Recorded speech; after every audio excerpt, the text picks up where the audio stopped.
ఆటగాళ్లు 3 ఫార్మాట్లలో ఖచ్చితంగా ఆడి తీరాల్సిందేనని కొత్త కోచ్ గౌతమ్ గంభీర్ స్పష్టమైన సంకేతాలు పంపారు.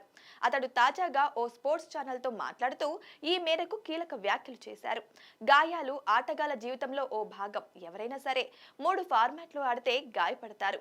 విశ్రాంతి తీసుకొని కోలుకున్న తర్వాత జట్టులోకి వస్తారు. అప్పుడు మాత్రం ఖచ్చితంగా 3 ఫార్మాట్లు ఆడి తీరాల్సిందే.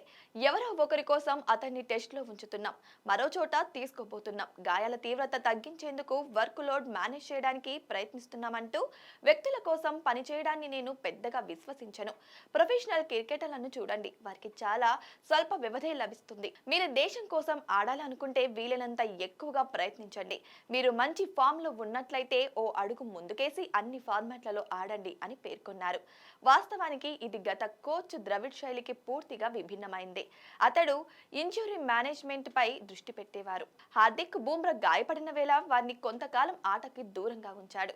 ఇక రోహిత్, విరాట్ పై ఒత్తిడి తగ్గించేందుకు పొట్టి ఫార్మాట్ కు దూరం పెట్టేవారు. అటు టీమిండియా బౌలింగ్ కోచ్ గా దక్షిణాఫ్రికా సీమర్ మెన్ని మెర్కోల్ పేరును పరిశీలించాలని కోచ్ గంభీర్ బీసీసీఐని కోరినట్లు సమాచారం. వినయ్ కుమార్, జహీర్ ఖాన్ తర్వాత ఈ రేస్లోకి వచ్చిన మూడో పేరు ఇదే. వన్డే ప్రపంచ కప్ సమయంలో మార్కెట్లో పాక్ జట్టుకు సేవలు అందించాడు. ఈ టోర్నమెంట్ తర్వాత పీసీబీ అతడిని తొలగించింది.